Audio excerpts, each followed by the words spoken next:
everyone, and welcome to the latest episode of BAM Weekly. It's Boris and Matt Weekly, the show where we chat about some sports, the show where we chat about some entertainment, and then we bring it all together to chat some sports, entertainment. We're your hosts. I'm Boris, and this week I am joined by Matt. Hi, everybody. Yeah, a somber episode this week. But yeah, it is what it is. We have to get into the life and times of Bray Wyatt, who unfortunately passed away on August 24th, 2023. And it was a horrible, sad day. And yeah, Boris, how you doing? I'm doing all right. All things considered, right? Like, it's been a pretty shitty week if you're a wrestling fan. We had the passing of Terry Funk just 48 hours ago, under 48 hours ago. Under 24 hours, Bray Wyatt, Windham Rotunda, and yeah, it's just like it's a grim reminder, right? How short life can be, etc. One thing is, we had a whole show planned for today. We were gonna talk the sports, we're gonna talk entertainment, we're gonna, screw around, have fun, etc. And not to say that everything needs to be somber, but I think that with all things considered, the weekend that we're getting into, which is a very busy weekend for professional wrestling, we can take a little bit of time, shorten the episode, and really focus on the life and times of Windham Rotunda, Bray Wyatt, who a lot of people talked about in various degrees. Yeah, man, absolutely. Like last week's episode, I had so much fun shooting the shit with your brother, and we'll get back to that BAM vibe. But just out of respect to this man, I feel like we must, just kind of go over his accomplishments and send our thoughts and prayers to his family. Man, I can't imagine.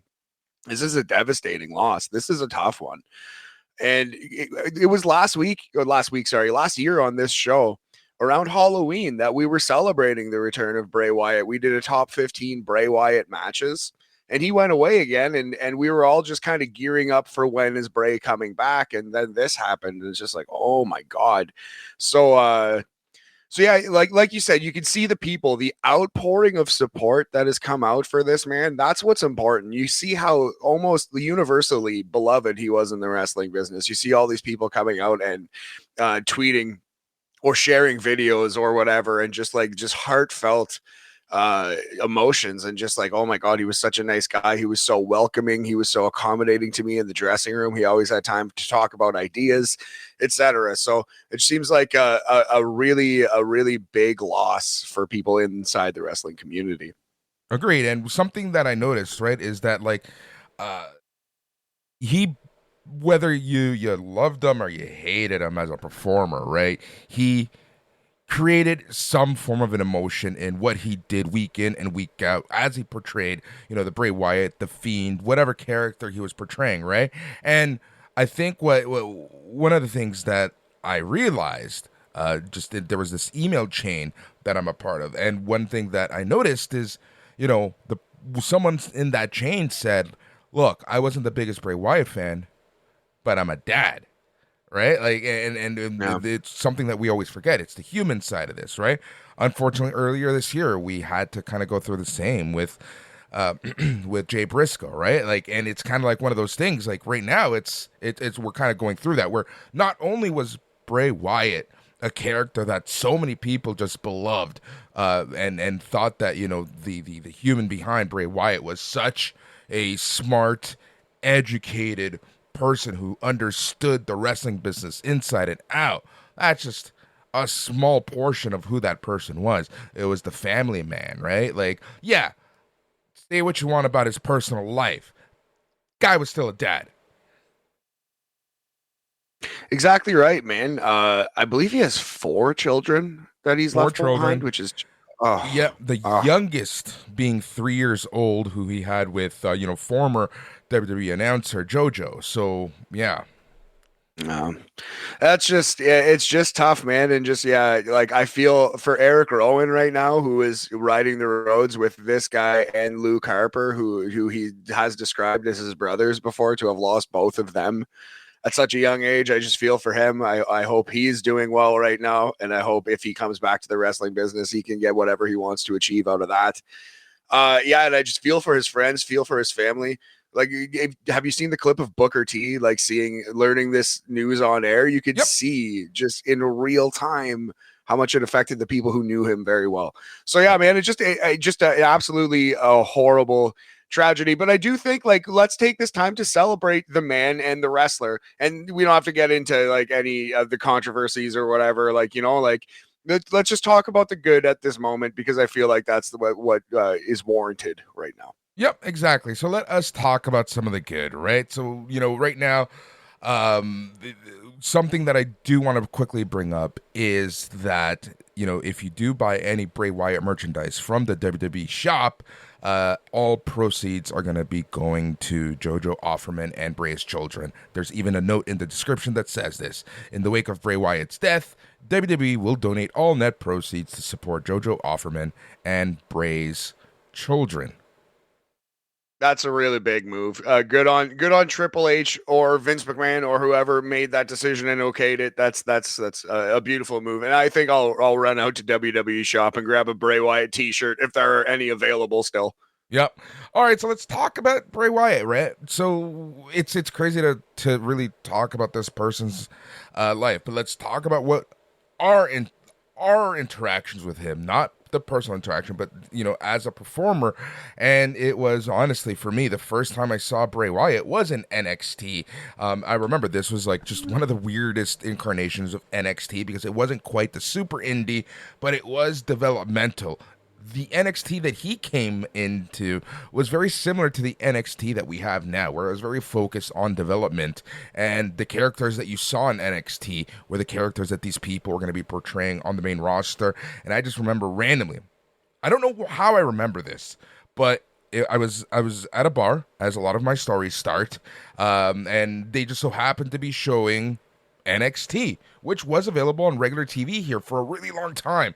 A lot of people don't realize that it used to be on Sportsnet, and this is like when Renee was part of the commentary team and everything. So it was a very, I thought that the character right away, first thing that jumped at me was Waylon Mercy, right? Just the whole portrayal of Bray Wyatt, and I'm like, okay, this is hitting some weird nostalgia note with me.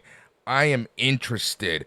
And then I remember watching at home, just randomly, or I was watching YouTube clips after the fact, and I'm like, whatever happened to that guy that I saw, right? And it was this clip of when he introduced Luke Harper to the group, and I just seeing, this guy, the massive size of Luke Harper, and then it's like, oh, I've seen this guy before, and it was just instantly into the characters, and obviously, seeing what they did in NXT, which is very similar to their original run on the main roster. It was just very crazy. So that was kind of like my introduction to Bray Wyatt. I don't remember any incarnation of Windham Rotunda before that. The Husky Harris and stuff like that. I really don't recall that. I was in and out of wrestling a lot at that time, but Bray Wyatt was the first time I really saw, Windham Rotunda do something. So, how about you? Right. That's awesome, man. Yeah, definitely. You can see, like you said, the Waylon Mercy influence, the Max Cady from Cape Fear influence, Yep. which was what Waylon Mercy was originally based on. But you could see like that. A lot of professional wrestlers take their inspiration from professional wrestling, which obviously makes sense. But it takes like a real outside the box guy, a Mick Foley, an Undertaker, to take your inspiration from outside the business. His Uncle Howdy, clearly based on Captain Howdy, which is like the nickname for Pazuzu, the beast, the devil in the Exorcist movie, right? And you could tell how much he was influenced by movies, specifically horror movies, anything creepy, anything a little off kilter, just really stuck in Bray Wyatt's craw, it seemed like, and he tried to bring that vibe into wrestling. I completely stopped watching wrestling basically in 2007 after Chris Benoit. That was tough for me. He was like my hero, and that was like, okay, like this wrestling business, I don't know if this is a thing I want to follow or be a part of at all anymore. And I basically stopped watching until I was dating a lady who liked the pro wrestling, and she got me back into it. And it was around 2010, 11 when I got back into it, and I saw me some Husky Harris, and he became somebody who my friends and I would like kind of make fun of in a way. Like he was our boy, Husky Harris, because I always would say like I'm a little bit of a Husky Harris myself. That was my buddy Pat Sully. That was his line actually, and I totally aped it. But he's the huskiest Harris, and we all liked Husky Harris for some reason as part of the noon exits, which was terrible. And Husky never really got off the ground. But when he came back as Bray Wyatt, we were like, okay, here we go. This is Huskus himself, and now he's got his own thing. He's not some like B C grade lackey in a B C grade stable. Now he is the man. And you say what you will about him, but he took big swings, man. And I respect that as someone who I think I'm creatively inclined. I respected his creativity so much. And you're not going to like everything that someone does when they take huge swings like that. But just to see him rise up from just being a foot soldier to being a master splinter, it was really cool to see. Yeah. Could not have said it better myself, man. And there was something special. I think that's something, whether you like the character long term or not, he made your head turn. I don't care what you say. Everyone's gonna at some point is gonna have to admit that he made your head turn. He made you watch at least once. Whether you connected with the character, that's entirely up to your own taste, right? And this is the thing about professional wrestling; it's super subjective. And cool. That's all good. We don't have to like everything. That's the same, and there's a little something for everyone, even within the same promotion, right? But at the very least, the Bray Wyatt character was something that made you go, "Whoa, what's this?" Right? Like if you're in a crowded room watching professional wrestling and you see this guy talking on the mic, and just the way that he talks, the demeanor he had, the way that he would walk around the ring as he's talking or at the stage, right? You had to give him some attention in some shape, way, or form.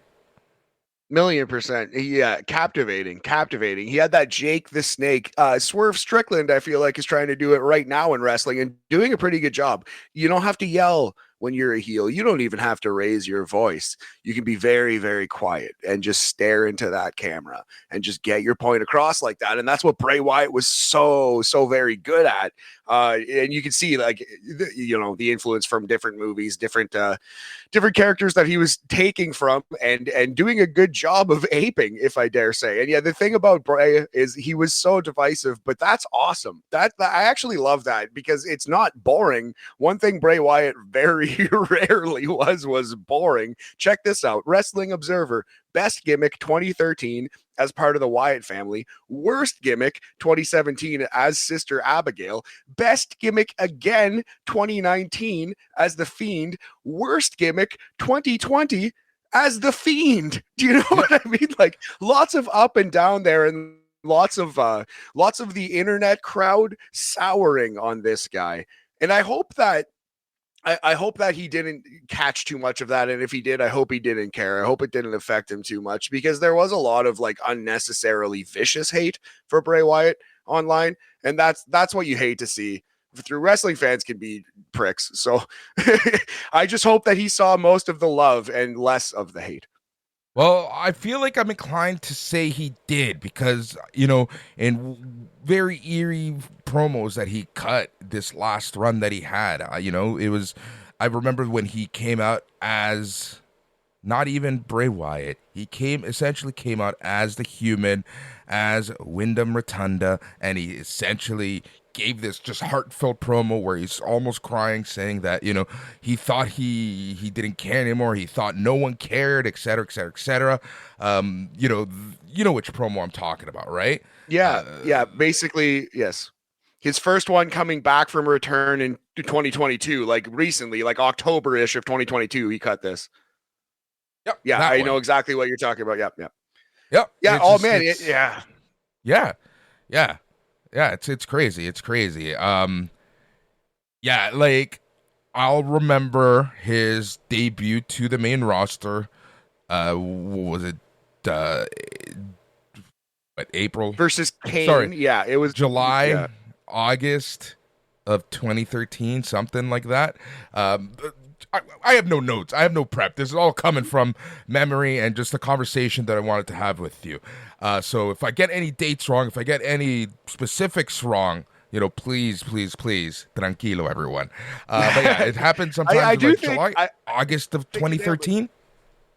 Brother, yeah, brother, because he was on that SummerSlam against Kane in a fake Inferno match. The goal was not to set your opponent on fire, but they did have the Inferno match ring, the Ring of Fire. And it was kind of funny. It was kind of like right away you saw that Bray Wyatt had something, but maybe the main roster was going to really like get their fingers into this pie. Maybe Vince McMahon was really going to try to create a new Undertaker for better or worse. And sometimes it was worse, but I do feel like with the creative that he was given, he always at least tried to produce something special. And right out of the gate, if your first wrestling match on proper WWE is in a ring of fucking fire, they got some kind of plan for you. They know that there's something there.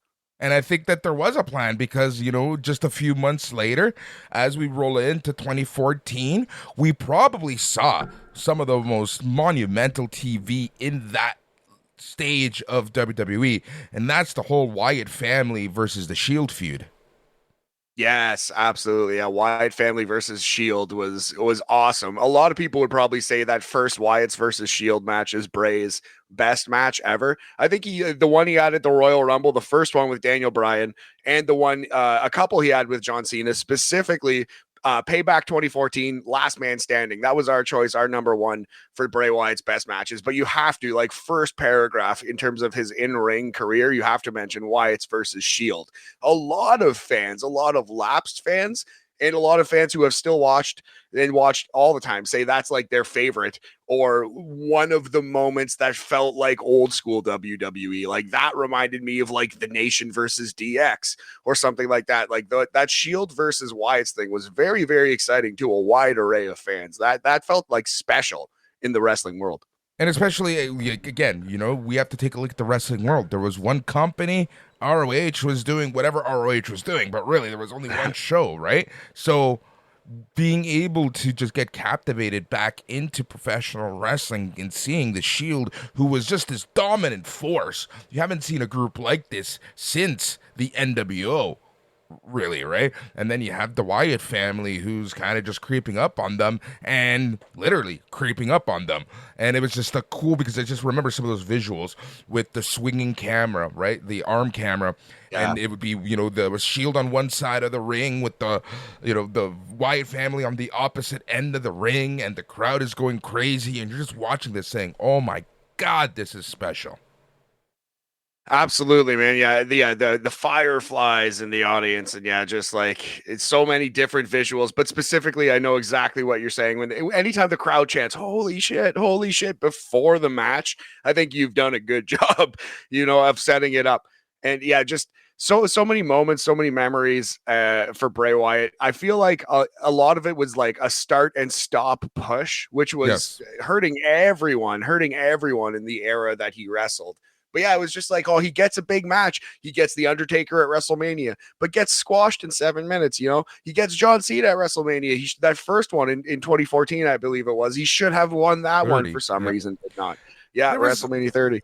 There's just so much, and that's, I think, you summarize things well. So basically from, mid 2014 until he kind of disappeared, 2019-ish, it was very stop and go with him. And, a lot of people say that wins and losses don't matter in professional wrestling, but when a person is constantly losing the feud and constantly losing the one match that they're having against the guy that they've been threatening for months and months and months, the fans are going to say they're not going to take this person so serious. And I feel like that's where Bray Wyatt, as a performer, as a wrestler, as a professional wrestler, as a weekly wrestler, really suffered. And it had nothing to do with him. It had everything to do with the creative he was given. Now, again, I'm not trying to shit on anyone. I'm just saying, like, that's at the end of the day, that really hurt him. And it was kind of like, okay, now what? Because I'll be 100% honest, before he disappeared and came back as the Fiend, I didn't really care about Bray Wyatt anymore, because you knew that at some point he was just going to lose all momentum. So it was like, why am I going to back this guy who might have a cool run for a little bit and then just lose, right? It's the old thing of, you can tell that the office, as they say, you can tell the company is not invested in this guy. So it's tough to invest in them as a fan because it's going to be inconsistent at best. But you know what Bray Wyatt was awesome at? Just like Chris Jericho, he was awesome at reinventing himself. A couple different incarnations of Bray Wyatt spawned like really cool, like a lot of buzz when the Fiend first debuted. The whole like build up with the Firefly Funhouse, and then he actually shows up to confront Finn Balor. And yeah, some of those first Fiend entrances, his first entrance at that SummerSlam, was it not in Toronto, Boris? 2019 His Toronto, first correct. with his first appearance as the Fiend with the old Bray Wyatt head as the lantern. That's one of the coolest things I have ever seen in wrestling. Legitimately, just really cool, badass, like horror movie-ish kind of look. Like that was so sick with his old head as a lantern. Just like so menacing, so evil, so scary that it almost like didn't belong on WWE TV. You know, he was so good at least getting that buzz behind him. And then some combination of the booking, terrible ideas like the mallet-based Hell in a Cell match kind of conspired to ruin his momentum, and it's sad, you know. Yep, exactly, man. Exactly. That's it's such a stop and Yeah. go career for the poor guy, and you always knew that he was bigger than what he was given, and he was better than what he was given. But at the end of the day, right, all we see on TV is what anyone is given. Something I do want to quickly talk about is, the if we're going to be talking about special moments of Bray Wyatt, let's talk about February of 2017 Elimination Chamber. Yes, Bray Wyatt wins his first of three WWF World Championships. Yeah, in the Elimination Chamber with AJ Styles and John Cena, and they later had an awesome triple threat match on SmackDown. Styles, Cena, and Wyatt. But yeah, he wins the WWE title in the Elimination Chamber. Humongous win. He would win two more as the Fiend Universal Championships. But yeah, this was the first and only time I guess he held the WWE World Title proper. And that had to mean a lot to a kid who was raised in the wrestling business. X-Pac actually tweeted like he remembers seeing IRS and seeing Bo and Bray come to the show as kids, as children, the backstage and stuff. And that must be devastating for somebody who's literally seen them grow up, But this is Bray Wyatt, is somebody who had professional wrestling in his blood. So for him to win his first WWF World title, that had to be a humongous moment for the guy. I remember because no one thought that he would actually win. It's one of those things, the back of your mind. You're like, okay, he could win, right? But AJ Styles going for the phenomenal forearm and being caught by Bray Wyatt, who turns it into a Sister Abigail and gets the huge win. Everyone was wow, because I'll never forget the SmackDown the following Tuesday. Yes, big pop. Was that where they did the triple threat match? I don't remember if it was that night, but I just remember him coming out and the entire crowd just saying, "You deserve it." And Bray Wyatt just standing in the middle, just taking it in. Whether he was a heel or a face, no one gave a shit.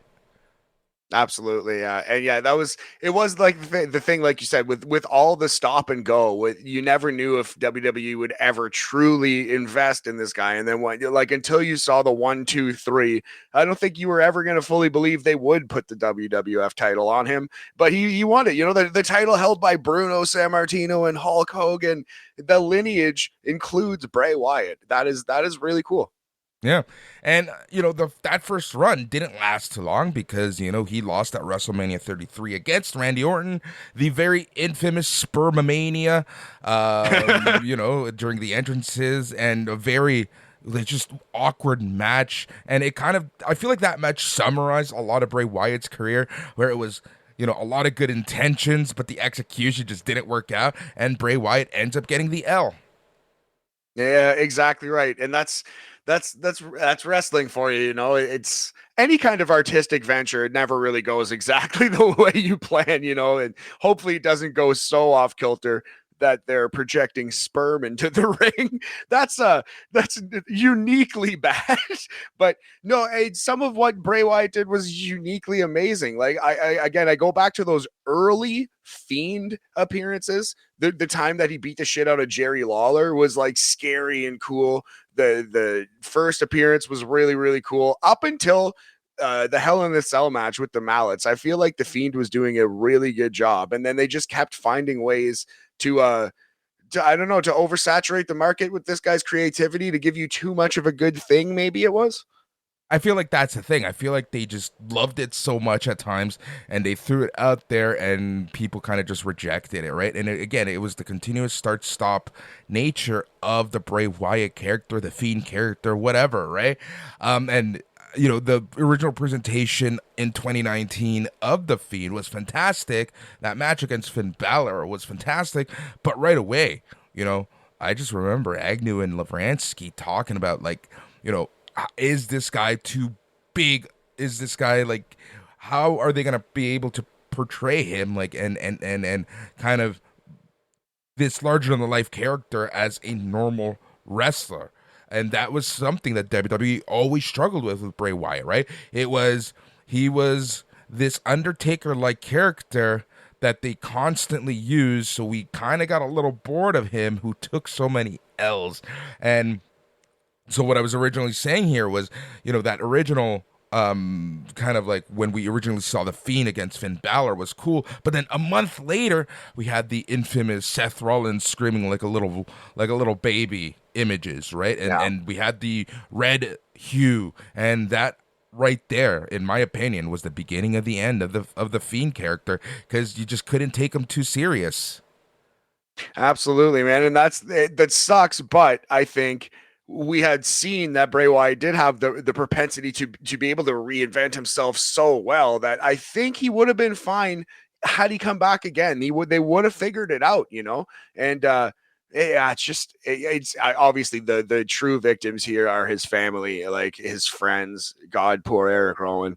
But it just sucks as wrestling fans that we didn't get to see that next comeback. I was very intrigued to see what they were going to do with Bray next, you know. And I think, like, possibly in a little bit of the Kobe Bryant way and a little bit of the Kurt Cobain way, this him being taken before his time may help his legacy a little bit, and I hope finally that we start to give Bray Wyatt his flowers. We start to appreciate the good that he brought to wrestling. And I for some reason, man, I was never really inclined to blame or hate on Bray for the bad stuff, because I just feel like I can see Vince McMahon saying it's some good shit, pal. You know, like the whole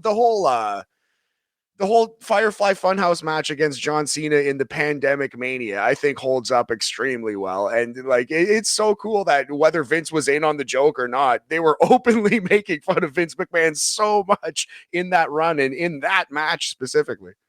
Yep.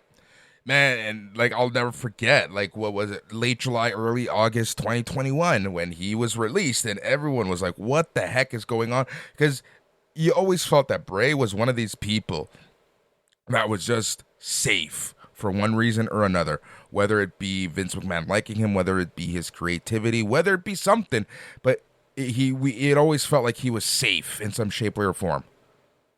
Yes, absolutely. And then for him to just be cut, it was like, wow, they're really being ruthless in the cuts here in WWE, because he did feel like someone who was kind of going to be a lifer. And yeah, I mean, yeah, when was the last time somebody who was on the main roster passed away? You know, it's been a while. Has it been since Benoit? I don't know. I don't know. Yeah. So yeah, because I wonder, Boris, do you think today on SmackDown, do you think they're going to just tear up the SmackDown script and do a full Bray Wyatt tribute show? I hope so. I hope that's what they end up going with, to be 100% honest. Same. You never know what that company, you never know what Fox is going to say. You just never know, right? Like, you know, the last time that WWE did a tribute show, right? No. Different circumstances, yeah. But, you know, still, right? You just never know. But I feel like they will. In my gut of guts, in my husky of husky, I honestly do feel that they are going to be doing a tribute show. So before we go, let's kind of talk about, you know, Extreme Rules 2022. It's a day that I'll never forget for two reasons. Number one, well, three reasons. Number one, we had the after show, the after party. Ah. Number two, the return of Bray Wyatt. And number three, that was a day that John Schneider should have been fired as the manager of the Toronto Blue Jays. Oh yeah, that was That was a the debacle. worst blown loss. Yes, the worst blown loss in the history of baseball. Boris was there live and in person to watch the Toronto Blue Jays gack it up, and then he had to race back here and talk about the return of Bray Wyatt, which was a nice, a nice way to ease the pain of that. But yeah, I actually watched the full segment, Bray Wyatt returning. Man, the crowd was so hot for that return in 2022. They were so pumped. They were so excited to see Bray Wyatt back. I feel like the buildup had worked entirely. And when that forbidden door, that blue door opened and he emerged, the crowd just, holy shit, thank you, Bray, welcome back, the whole 9 yards, and there was a lot of love in that scene. Extreme Rules 2022. I'm so glad that he got to have that moment. Although he didn't get to do much with his comeback this time around, he did get to have a couple matches. He did get to cut the Windham promo, and he did at least get to have that amazing return at Extreme Rules 22. I feel that we got the most authentic version of Bray Wyatt, whatever you want to call him, like that experience, the Bray Wyatt experience, as I'm going to call it from now on, through from October until March. I think that he was at his most creative. I think he was at his most experimental, and I think that he was allowed to do the most because it seemed like Triple H just kind of just let him do whatever at that point, right? I think so, man. Yeah, I think you're right. And yeah, I'll always kind of treasure that little brief run we got, like you said, from October to March when he unfortunately left again, I guess, due to these health issues. And yeah, shout out to the city of Philadelphia because you really showed up that day, and I'm sure that meant a lot to everybody, but especially that to Bray, right? Holy shit! Funny that you say Philadelphia, and we're gonna leave. This is gonna be my last major thought. Comes back, Extreme Rules, 2022, takes place in Philadelphia, April 2024 for WrestleMania. Where are they going to be? They're going to be in the city of brotherly love, my friend, Philadelphia, Pennsylvania. I don't usually say this, but I feel like with the creativity, with everything, just the moments, they've got to put him in the Hall of Fame. It's the WWE Hall of Fame. Like if the old line, if Coco Beware's in there, if Nikolai Volkov's in there, then obviously Bray Wyatt is a stone cold lock for the WWE Hall of Fame. I think in Philadelphia right away, put him in. That'll be a very nice feel good moment. Bring Eric Rowan out. I think that's an excellent call on your part, buddy. They should do that for sure. Yep. Man, what a crazy few days it's been, and it's just been like super reflective. And just remember, to me, we'll talk about it more on Sunday, this Sunday's show again, and just I have to rethink about how we're gonna do. It was already gonna be a difficult show just because of everything that's going on with All In literally happening while I record the show. Typically, and now with just Terry Funk and Bray Wyatt, it's just like, what's going on? So have some thinking to do, have some reflection to do, and we'll see what happens for this Sunday's main show. But the last thing I really want to touch on personally, and it's wrestling fans and the internet wrestling community in general, I'm not going to go on a huge Boris rant about it, but let's just remember, we don't know the full details of everything. We don't know why Bray Wyatt left suddenly, even after they announced his match against Lashley for WrestleMania. We knew that he was gone for a long time, and, it's just like, you just don't know what is going on, what are the reasons, and this is why I'm always just like, just let things happen. Like, we don't deserve the full details of stuff. It's just not necessarily our business, and this is a perfect example of why it really wasn't our business. It's just so wild that literally 2 weeks ago on the main show, I read, I typed up in the script the whole thing about Bray Wyatt because he was getting closer and closer to be cleared. You got more, started hearing more and more from people that he's gonna be coming out, and it's potentially gonna be against someone like a Cody at SummerSlam, right? So when that didn't happen, it was like, okay, maybe they're waiting for something else, and then just tragedy, as Sean Ross Sapp reported. And you know what? I give credit to the SRSs of the world for respecting the man's privacy, touting the line of privacy versus reporting to the internet wrestling community, because obviously he held this information for a very long time. And, it was SRS who reported that he just suffered a massive heart attack unexpectedly, and that's all she wrote. Yeah, due to complications with COVID, I suppose. And yeah, I feel like they released that because, of course, the rumor mill was swirling around about what happened to Bray Wyatt again because it was so sudden and we didn't really know. Yeah, and I don't want to be disrespectful to Terry Funk either. You brought Terry Funk up. He is absolutely worthy of a full hour-long podcast dedicated to his accomplishments to the wrestling business. The wrestling business would not be the same without Terry Funk, but the difference is Bray Wyatt is an active member of the WWE roster. Terry Funk was a retired 79-year-old man. Like he is a brilliant piece of wrestling history, and we will give Terry Funk his flowers too, but this was just so sudden and shocking that it just felt silly to talk about Shohei Ohtani's UCL today, Boris, that's all. Yep, agreed 100%, and I'm glad that we were both on the same page. And just remember, don't be a dick. Respect people, like people. Everyone's got stuff going on, and including you. And it just if you need someone, always reach out to someone. Man, if you need someone, reach out to fucking me. It doesn't matter, right? Everyone's going through tough times right now. Just don't be a dick. Respect others and tell the people that you love that you actually love them, because no one's guaranteed a tomorrow. That's crazy, man. You are not, though. Yeah, you are so right. Yeah, the BAM boys are here for you. Good listeners, reach out to us. And yeah, just rest in peace, Windham Rotunda, aka Bray Wyatt.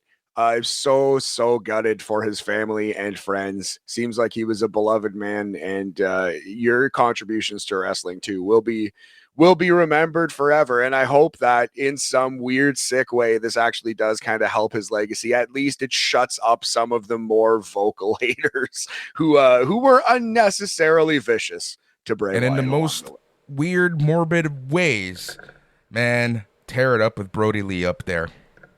Yeah. Oh man, that one picture. Yeah, Amanda Huber put out a beautiful, just heart crushing Instagram post, and some of the pictures of Bray and old Luke Harper are very nice to see. But yes, hope they're and up in heaven right now, Boris.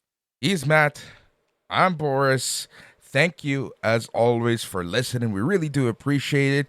And we'll be back later on this week. And keep it locked in here on the SNME Radio Network. Sunday nights, Main Event Radio, SNMERadio.com. Check it all out. Bray, thank you for everything. Matt, as always, a pleasure. Yeah, thank you, brother. Yeah, love you, Boris. We'll get back to the regularly scheduled hijinks next week. But yes, all we can say is rest easy, cowboy. Rest in peace, Windham Rotunda.